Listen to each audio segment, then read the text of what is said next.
Hello, ladies and gentlemen, and welcome back to Dream Daddies. So we are going to go to a sports event so Amanda can have her little sleepover, but someone knocked at the door or rang the doorbell. I forgot which one it was. Who could possibly need anything from me right now? Do they know what time it is? I was just about to head out. I walk to the door and open it. Hello. A handsome, clean-cut man stands at my door, brandishing a plate of cookies. Oh. Hello? Hi, I know it's kind of late, but I baked way too many cookies, and I just can't have these in the house, or I'll eat them all. Oh, where are my manners? My name...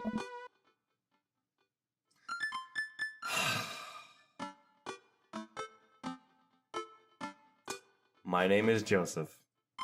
I'm the next door neighbor. Oh, yes, hi, I'm Joey. That's what my name is. I saw the moving van. I thought I could do the neighborly thing and bring you some. My daughter Christy. Oh, there's a lot of daughters in this game. My daughter Christy wanted me to let you know she baked them herself. Joseph leans in and whispers. But between you and me, she just sprinkled in the chocolate chips. Good one. We both share a laugh. Kids, right? Amanda pokes her head out from her room and immediately hones in on the cookies. It's like she has a little sensor. Cookies. Go, go, go, go, go, go. Wow, cookies, huh? So nice to meet you. Joseph hands her a plate of cookies with a smile. Well, thank you for the cookies. Lawrence Amanda... of Arabia. Lawrence of Arabia. Oh, God. Wait, was that Aaron's voice? I gotta hear that again. Amanda disappears with the cookies. Amanda, come back. She's gone. That's my daughter. Her name is Amanda. She's a charmer. That totally is Aaron, isn't it? Daughters are tough. Sons are also tough. Children in general, just tough. I hear that. I mean, they'll have to do something wrong with you while you try to raise them more than twice. Wait, there has to be something wrong with you to try raising more than two. God, Joey, get it together. Yeah. I have 4 kids. What have you done? Oh, I meant... Oh. Don't worry, you don't have to be rude. Don't mean to be rude. Oh no, this is the first neighbor I've met and my social life is already in tailspin. I wonder if it's too late to move again. Yeah, okay, okay. Hey. Is the missus around? No. Not anymore. She died. Oh. Oh. Yeah. Okay, Aaron's bleh did not add well there. I'm sorry for your loss.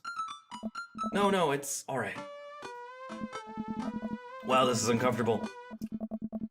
We stand there quietly for a moment, acutely aware of how awkward we both made things. I'm sorry, can you close the door real quick? Oh. I look at Joseph quizzically, but comply. After a second, I hear a knock on the door. Open it again, and I see Joseph standing there with a huge smile. Hey, I'm the new neighbor, Joseph. I promise not to talk about your dead spouse this time. I'm throwing a barbecue for the cul-de-sac, and I'd love for you to come by and meet the rest of the neighbors in the community. What do you say, pal? I must know, is that how you actually spell cul-de-sac? Or is this like the person who put this together could not spell it, so they did this instead?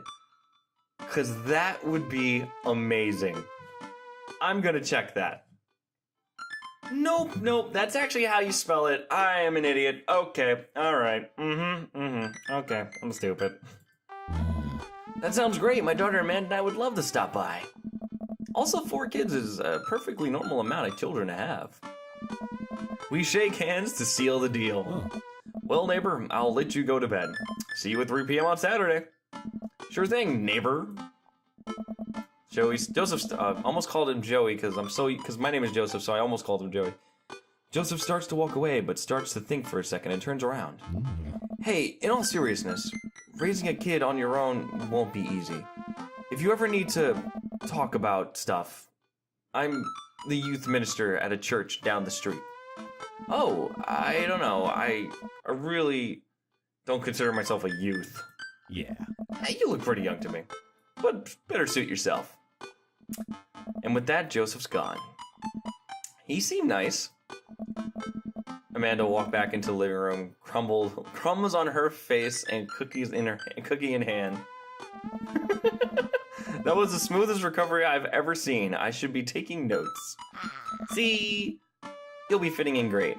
I love how everyone is socially awkward, except for Amanda. That is great. Where'd those cookies go? They're gone. I'm sorry. If it makes you feel any better, they weren't very good. You ate all of them anyway? The Amandas helped. Right. Well, kiddo, I'm gonna go catch the game. Have fun, Dad. Drinking too much water. I'm drinking water now, so. Ooh. Whistle while you work. Well, I guess I really don't think this plan... I didn't really think this plan through. I'm not entirely sure where the closest bar is, and Amanda still hasn't shown me how to use the GPS on my phone. Oh, great. Not only am I socially awkward, I also don't know how to use technology. Wonderful. So I'm just going to pick a direction and walk in it. Let's go this way. Cool, okay, we're marching. We're marching in the direction of the game. Any game, really. In the distance. Could it be Jim and Kim's? Okay. A big, burnt-out neon sign hangs above a tiny dive bar. Kim and Jim's, huh? All right, it'll do. Oh, this is nice. The bar is small and dimly lit, the crack of pool balls sounding in the back as patrons laugh and joke. A string of multicolored Christmas lights hover above the bartender. I can't tell if he's Jim or Kim. I'll pull up a chair at the bar. So I'll pull up a chair at the bar. What'll it be? One beer, please. Sure thing, boss. The bartender slides me an ice-cold beer. I take a sip and enjoy the refreshing taste. Say, are you Jim or Kim? I'm Neil. Oh. I awkwardly turn my attention to the game, which is playing on the TV on the wall. Any luck would have it, my team of preference is not only playing, but is currently in the lead, which is always a good thing. I love how they made this so, open-ended. The brightly colored mascot, which is some kind of animal, does cartwheels. I slightly cheer for my favorite team, hoping that I would not get into any confrontational arguments with a fan of the opposite team. Several people in the bar are wearing their distinctive colors of the team. I dislike, though, although I believe in their demeanor. Okay, let's do this again. Several people in this bar are wearing the distinctive colors of the team I dislike, although I believe from their demeanor that, like me, the passion for their team is all in good fun. Hey. A middle-aged woman holding a nearly empty wine glass settles up to the bar and sits uncomfortably close to me. Hey, Thaler. Oh, hello. Good to see fresh meat here. I'm Mary. Come here often? Oh no, I've actually just moved into this part of town today. I'm Joey, by the way. Are you watching the game? You know, I just realized that because this is supposed to make fun of the idea that I didn't know what I was doing, the fact that it's called the game made me believe that, oh, then it won't work. But no, the game is what this universe is calling it. Oh yeah, my preferred team is in the lead. If they keep this up, they'll win the game with ease. Oh, you see, it's the fact that this has a capital letter is throwing me off. Oh, I love that team. I also love that game. I love someone who knows their way around balls. I'm getting the impression that she's a little drunk.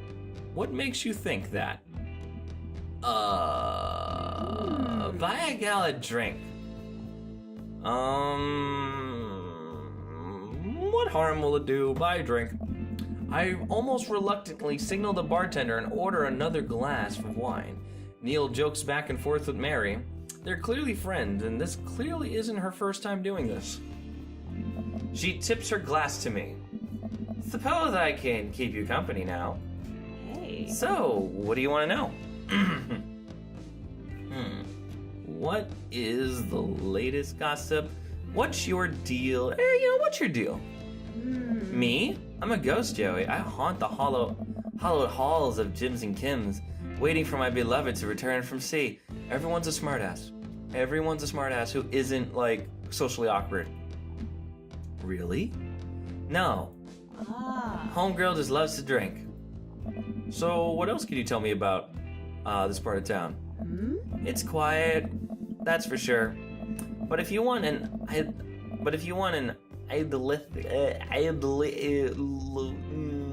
little life with a white picket fence, this is the place to do it. But every town has its secrets, you know. She takes a sip of her drink. This is a little too ominous for my taste. She leans closer. Would you like to learn my secrets? Oh boy. Maybe some other time. Suit yourself, sailor. Aw, I don't think she appreciated. Wait, wow, that's funny. I happily watched the game. Got another beer. The game has closing in terms of point. Wait, the game. One moment, I have to move the mic.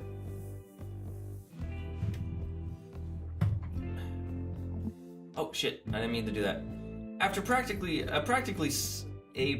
skilled player scores a number of points of the other team, blah blah blah blah. Okay. Go team! Oh, it's the brooding man from earlier. He sits alone, sipping whiskey and watches the game as well. Enjoying the game? I am now that we're winning. Oh, you must be rooting for different teams. I wonder how true that statement is. In my opinion, my team is far superior. I have to agree with you on that based on our win-loss record. I'd say that's my team is superior. That's where you're wrong. Since as it stands right now, my team is beating yours. The conversation ends there. We both go back and forth. We both go back to silently rooting for our respective teams. The game is close, both sides playing to their hardest to win, but in the end, my team prevails. Quiet cheers ripple through the bar. I raise a respectful glass to the man drinking whiskey. He raises his in response. An unspoken truce is formed between us, based on mutual love for the game. He motions to the bartender, who pours 2 glasses of whiskey. The man slides one over to me. Oh, so he's a good guy. The name's Robert. Thanks, I'm Joey. Hey, you must be new here. That's so Danny is Robert. Awesome. Mary already hitting on you? Yeah. It's so weird hearing Danny. It's so weird. Because I know what his intentions are. Or I think I know what his intentions are. Robert chuckles. She's a peach. Well, you picked the best bar in town. And slimy it is, you'll never find a better spot than Jim and Kim's. Is there actually a Jim or Kim that runs this place? No, that'll be Neil. Neil waves from across the bar. Oh. Good guy, Neil. Not enough Neils in the world. Oh. Okay.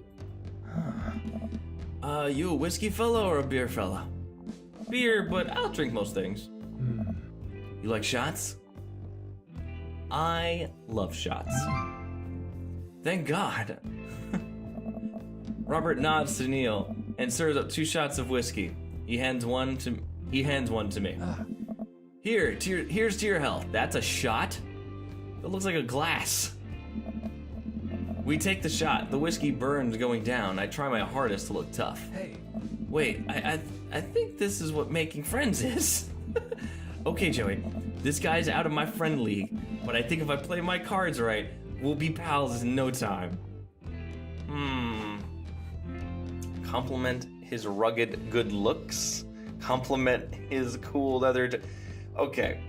So, in this thing, I'm supposed to be awkward. The most awkward one I can particularly go for is his looks. Your face is good.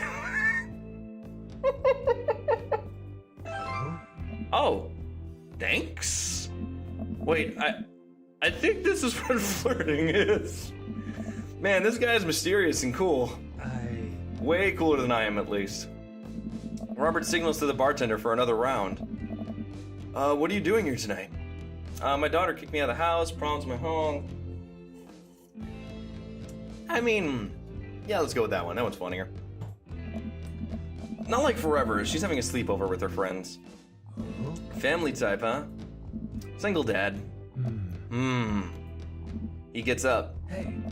Be right back. Got a powder in my nose. Never seen Robert this talkative. He must like you. Huh, I guess so. I gotta admit, Robert has a gruff charm to him. If a guy like that thinks I'm cool, then I must be. Robert comes back from the bathroom and grabs his leather jacket. I'm gonna go home. You heading my way? Oh. Marvin and I leave the bar and find ourselves walking in the same direction. Hey, I live in the cul-de-sac down the way. Does everybody live there? Me too. I just finished unpacking today. Oh. Great place to be. Good neighbors. Well, some of them. Who's that? We get to Robert's house, which is just a few houses down from mine. We stop and he turns to me. Oh. I don't kiss and tell, Joey. Okay, I read that like, oh boy.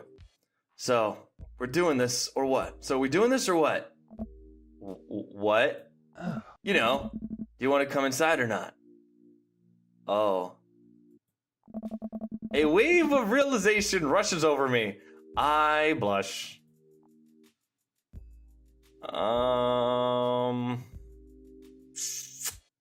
You know what?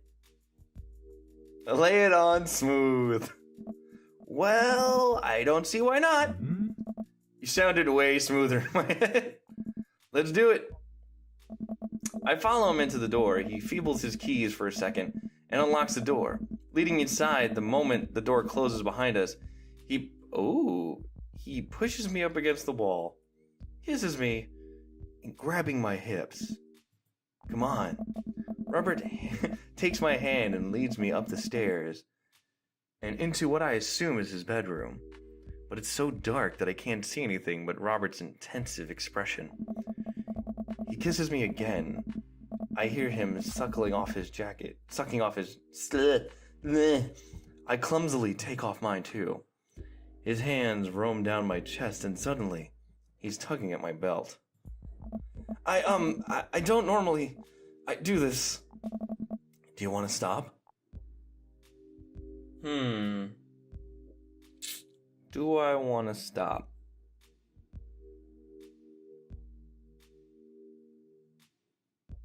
Nope.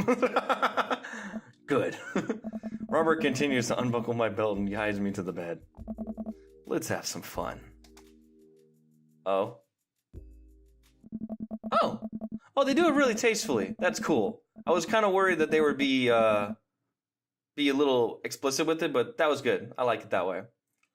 Sunlight streams into the bit in between the slates of the blind. My head is pounding. I really overdid it last night. Wait a minute. This isn't my old house. Or my new house. Oh, you don't remember what happened, do you? Oh, right. I look around for Robert, but I find myself alone. Hello? There's a chatter from the bathroom, and the door opens, and Robert, fully dressed, and grabs his keys. That was fun. Yeah, it was. You should go. That's certainly not what I was expecting. Well, talk to you later. Robert cracks a smile. Sure, your clothes are over there. Hey. Hey. Hearing Danny say that is kind of funny after that. I hastily get dressed and show my way out. The sun is unbearably bright. I need to lie down. I need to make my way back home when I suddenly remembered... Amanda! Oh, I was supposed to meet her teacher. I rush back home and throw the door open. Something smells delicious. Amanda! Amanda runs in the kitchen, slightly disappointed. Oh man, I was kind of hoping you got kidnapped and I would have to come to your rescue you. No, I made a friend at the bar last night and ended up sleeping over at his place. Where are the Amandas? Oh. They left a little while ago. Oh. You guys have fun? Huh. Yeah, watched some movies, ate snacks, stole a car, you know, the usual sleepover stuff. You teens and your larceny. So, this breakfast that's cooking, what's that all about? Huh? Well, there's hash browns, eggs, and bacon. Can I? Aww. Yes, you can have some breakfast. Bless you, sweet child. My head throbs. I gotta do something about this hangover. Amanda, your loving father might have overdone it last night. Oh, someone's hungover? Father of the year. You wouldn't happen to have any aspirin or... I've got the thing, hang on. She runs to the fridge and pulls out a jar of pickles. Amanda, what? Drink this. The pickle juice? Huh? Yep. It's what I use once when would someone assume would use I would use. She got caught. Although I've never tried it before, I wouldn't try it obviously. Give her a stern yet residing Amanda Ann. Who raised you? You did. Right. Do as I say, not as I do. You got it. This better work. You down a sip of the tart juice. No, more than that. Way more than that. I mean, I assume. Watch it, you. I drink more pickle juice and help myself to a delicious breakfast that Amanda graciously allowed me to partake in. After inhaling some hash browns and dunking several pieces of bacon into runny egg yolk, I started to feel a little better. Amanda grabs her backpack and keys. Welp, I gotta go to class. Don't forget the meeting with Mr. Vega, okay? He said, oh no, watch Mr. Vega be Robert. How much do you guys want to bet that Mr. Vega is Robert? I'm gonna put that down right now. He said it was important. Love you. I'll be there. Knock him dead, kiddo. Always do. We do our secret handshake and she's off. I get a little work done at the house before I glance at my watch and see it's almost time for the meeting. I hop into a shower, change clothes, head on my way. Still a little hungover. That's fine. So, I could see that, even though I was married to a woman, like, the way the story progresses is that, you know, he's looking for love. It doesn't matter what form it comes in or what form anything comes in. So, this is actually really nice. I arrive at Amanda's school and check in the front door. They give me a bright orange visitor sticker and send me on my way. I feel pretty haggard after not brushing my teeth or showering. Wait, didn't it say I showered? Huh, but hopefully no one will notice. I check my watch and relieved to see that I'm only 2 minutes late. Wait, was it 2:03 or 2:08? I spot a youth standing at his locker, and I approach him for help. Excuse me, do you know where Mr. Vega's class is? Whoa. The youth turns around. Oh boy. Oh. Come on, kid, I'm late for a meeting. Mr. who? Mr. Vega. I don't know. Have you tried the exit? Oh, what a dick. Okay, wise guy. You gonna help me out or not? Ugh. Fine, up those stairs to the left. Can't miss them. I head up the stairs and unable to find Mr. Vega's class afterwards. After a few minutes of searching, I head back downstairs. That youth punk sent me on a wild goose chase. I get back to where that low-rent Gerald way... I get back to where that low-rent Gerald way of standing, fully ready to give him a piece of my mind when suddenly a head pops out of the classroom next to his locker. Oh. Hugo. Lucin? Don't you have a third period to get to? Sigh. Fine, Mr. Vega. Wow. Now I'm officially 10 minutes late. I glare at him as he walks away. We're not cool. You must be Joey. This period's almost over. Would you mind waiting in the back? Mr. Vega leads me in and takes a seat. And I take a seat in one of the comedically small student desks in the back. I might get stuck in this. Oh. Alright, where were we? Now, who can tell me about the unreliability of the narrator, J.D. Oh, wow. Okay, in The Catcher of the Rye. Yes, Colin? Colin stands up and does the thing where he blows into the... Wait, what? Colin stands and does the thing where he blows into the crook of his elbow and... Oh. I started reading that, I'm like, wait, am I misreading this? Oh. The whole class erupts in laughter. Alright, everybody. Very funny, Colin. Please sit down. Now, I'm terrible with names. Holden Clawfield is an unreliable narrator in the sense that the bell at the end of the period rings. All the students immediately get up and make a break for the door. Huh? Remember to do the reading and answer the response questions on the page 194 in your textbooks. Nobody's listening. Oh. Or not, I guess. Mr. Vega turns to me and sighs. Middle schoolers, right? Don't you teach high schoolers? I don't know. Both, budget cuts. Right. Thanks so much for coming in. No problem, Mr. Vega. Oh. Please call me Hugo. I don't normally do impromptu teacher-student meetings. I just realized I'm reading that incorrectly partially. Parent-teacher meetings. But as I'm sure you already know, Amanda's a very bright student, and I'm concerned about her recent behavior. Ooh? What's going on? Amanda has never been the most engaged student, but I know she cares. Recently, though, she's been falling behind. She's not completing assignments, and she's been doing rather poorly on tests. I chalk it up to senioritis, but this is strange. I thought Amanda was always sharing everything with me. It hasn't even crossed my mind something might be wrong. I just wanted to ask, is everything okay at home? Well, we just moved. I mean, it doesn't seem like she doesn't talk to me. Well, we just moved recently, but it's only to the other side of town, and Amanda was more excited about it than I was. See, if you can talk to her about it, I know she values you a great deal, and she would appreciate your guidance. If she keeps heading down this road, I don't know how important art school is to her, but I would hate to see her miss out on scholarship money that she just clearly deserves. That's why she didn't get accepted, because she didn't have great grades. I'll make sure to talk to Amanda. Thanks for letting me know, Hugo. Hey. Anytime. On my way out, thinking of the moment, I turn to Hugo. Hey, Hugo. Oh. Yes? Is that Barry? Is Barry Hugo? Okay. They ever catch that rye? Oh. Yes. What a dick. I leave the classroom and make my way out of the school. I'm just a little bit in shock that Amanda was hiding this so well from me.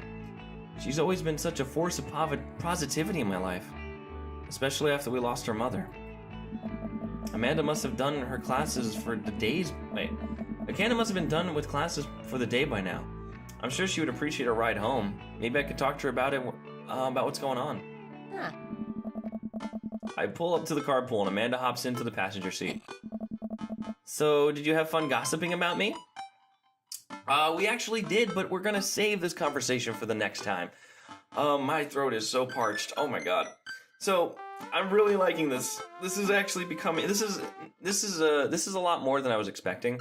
For these type games, I was honestly just expecting, a little bit of back and forth between me and the characters, but this seems more like a narrative-driven thing, where at some point I might actually get some options to talk to people specifically, but this is doing a really good job of building the world that I'm in, and it makes me really want to talk to these characters outside of more than the dating opportunity.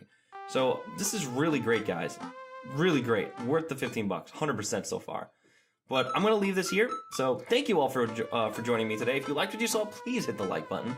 If you have any comments about the game, anything to ask, anything at all, please put in the comment section down below. And until then, next time. Bye!